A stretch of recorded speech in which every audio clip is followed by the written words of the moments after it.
Hello, मैं नरेंद्र कुमार होती NM news से। रोड बस कर्मचारी के द्वारा आज यहाँ पे धरना प्रदर्शन रखा है और उनकी काफ़ी समस्या है रोडवेज को लेके। और यहाँ पे मंत्री जी हैं। सर, क्या समस्या है आपकी? हमारे पूरे क्षेत्र का, पूरे उत्तर प्रदेश में आज जी सर, जो सरकार ये कुचक्र रच रही है, नंबर एक तो प्राइवेट वालों को परमिट देके परिवहन निगम को बर्बाद करना चाहती है। ये वही परिवहन निगम है जब कोरोना काल आया था तो हमारे चालक परिचालक अधिकारी उपाधिकारियों ने अपनी जान की परवाह किए बगैर कोरोना काल में प्रवासी मजदूरों को उनके घर तक सुरक्षित पहुंचाया, जिसकी प्रशंसा हमारे माननीय मुख्यमंत्री जी ने की। उससे पहले एक कार्यक्रम हुआ था कुंभ मेला, जिसे रिकॉर्ड में दर्ज भी किया गया गिनीज बुक में। पूरी गाड़ियों ने जितने श्रद्धालु आए वहाँ पर भी सफलतापूर्वक संचालन किया। लेकिन आज जो है, जो भी डिस्ट्रिक्ट में ARTO होते हैं उनके सहयोग से अवैध संचालन खुल के हो रहा है, जिस पे न हमारे पुलिस अधीक्षक महोदय ध्यान देते हैं, न जिलाधिकारी महोदय ध्यान देते हैं, न ARTO महोदय ध्यान देते हैं। इसी हिसाब से 9 सूत्री मांग पत्र को लेकर डिपो हमारा धरना प्रदर्शन हो रहा है। 4/11 में हरदोई क्षेत्रीय प्रबंधक कार्यालय पे विशाल धरना प्रदर्शन किया जाएगा और वहीं से ही अगली लड़ाई लड़ने की, अगर हमारी ये मांगें नहीं मानी जाती हैं तो अगली लड़ाई वहीं से घोषणा कर दी जाएगी।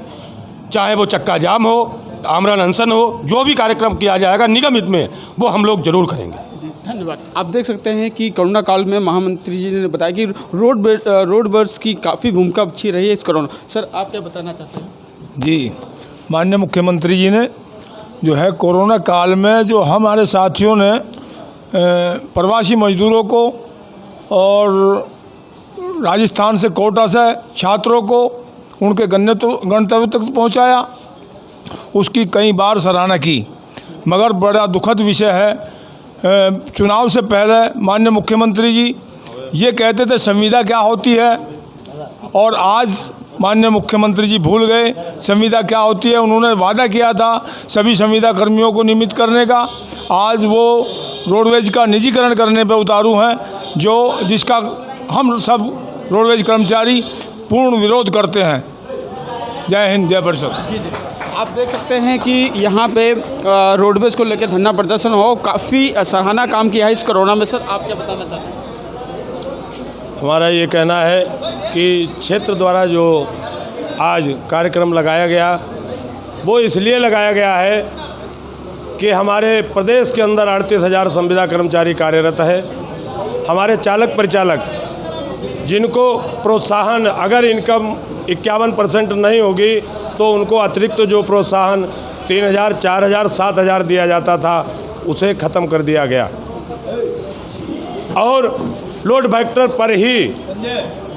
फैक्टर को ही लेके ये डग्गा मार गाड़ियाँ जो चल रही, ये क्षेत्र का धरने का कार्यक्रम लगाया गया। अगर ये डग्गा मार गाड़ियाँ वर्तमान सरकार में बगैर किसी रोक टोक के चलाई जा रही, इनको बंद किया जाए, जिससे हमारे प्रदेश में 38,000 संविदा कर्मचारियों को जो उनकी कटौतियाँ हो रही, वेतन में कटौतियाँ हो रही, उनसे निजात मिल सके। यही हमारा कहना है। जी। और यहीं पर हमारे अध्यक्ष प्रमोद मिश्रा जी हैं, जो सारी लोगों को रोडवेज को एकता बनाए रखते हैं और उनके साथ में आवाज़ उठाते हैं। सर, क्या कहना चाहते हैं आप? बहुत बहुत धन्यवाद आपका हमारे इस कार्यक्रम को सफल बनाने के लिए।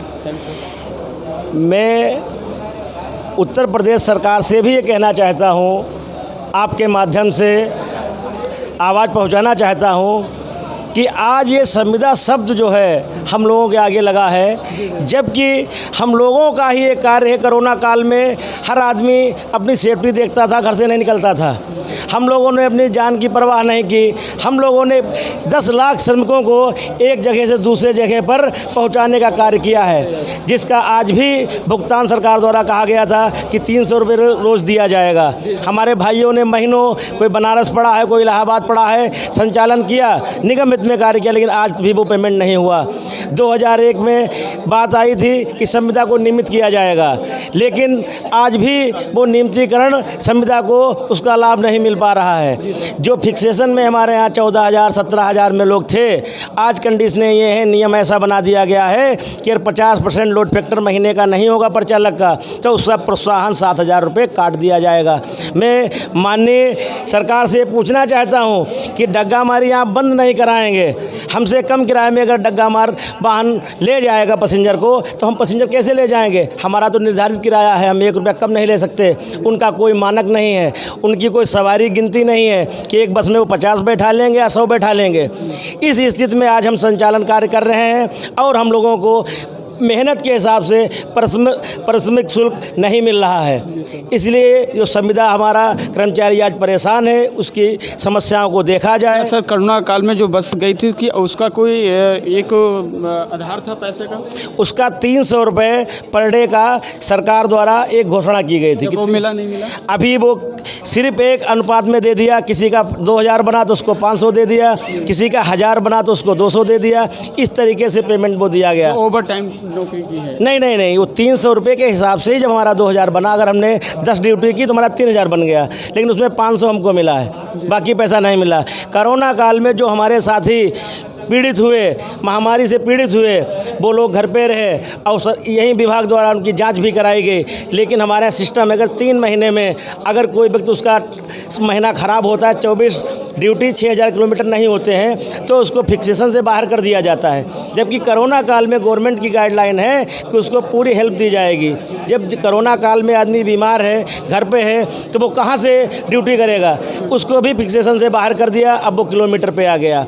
तो इस तरीके की बहुत संविदा के लिए समस्याएं हैं, जो समस्या हम आपको बताएंगे तो शायद कम पड़ जाएं, टाइम ना इतना आप दे पाएँ हमको। लेकिन मेरा यही कहना है सरकार से कि अगर संविदा अगर कार्य नहीं करेगी तो संचालन आपका नहीं हो पाएगा। सारा कार्य संविदा कर रही, फिर भी कोई सुविधा उसको नहीं मिल रही है। जी, अभी आपकी बात हो रही थी अध्यक्ष प्रमोद जी ने, उन्होंने कहा कि इस लॉकडाउन, इस कोरोना वायरस में काफ़ी मेहनत रोडवेज वालों ने की, लेकिन उनको कोई भी पेमेंट का वो नहीं है, इसलिए यहाँ पे धरना। सर, आप क्या बताना चाहते हैं?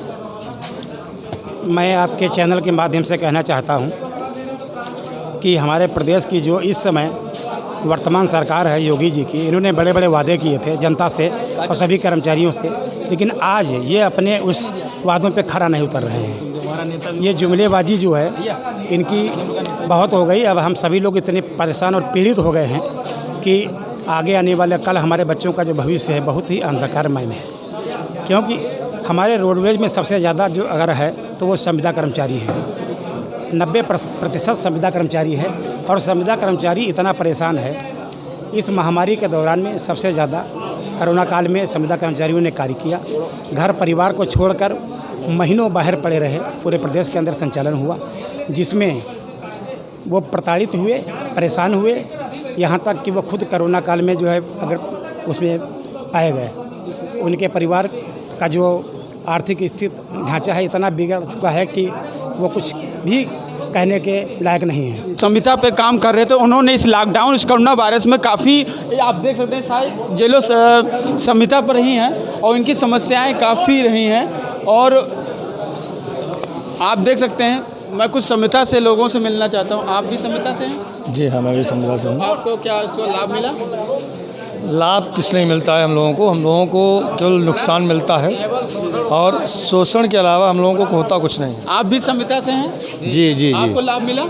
कोई लाभ नहीं संविदा में। आपको कुछ भी नहीं। आप देख सकते हैं लॉकडाउन, इस कोरोना वायरस के अंतर्गत काफ़ी मेहनत करने के बाद भी इन संविदा वालों को कोई भी वो नहीं मिला जो उन पर निर्धारित था 300 या 400। भाई साहब, आप भी संविदा से? आप संविदा से थे? जी, आपको संविदा से कुछ मिला? कुछ भी नहीं मिल रहा। और पहले हम लोगों को 6,000 किलोमीटर पे 17,000 मिलते थे, 5,000 किलोमीटर पे 14,000, वो भी सब ख़त्म कर दिया गया। और 4-5 हज़ार रुपये में मुश्किल से तनख्वाह बनती है, क्योंकि लोड फैक्टर से तनख्वाह बनाई जा रही है। 50% से लोड फैक्टर कम होता तो हम लोगों को एक तो स्टाफ को धमकी दी जाती है आरएम महोदय के द्वारा कि आपका ट्रांसफ़र वहाँ कर दिया जाएगा, ये कर दिया जाएगा।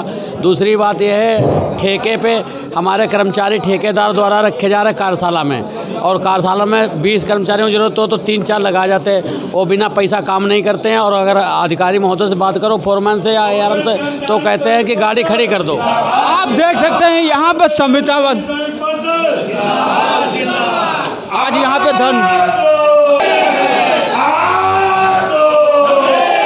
आप देख सकते हैं कितना यहाँ पे धरना प्रदर्शन हो रहा है, जैसा आप देख रहे हैं।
जिंदाबाद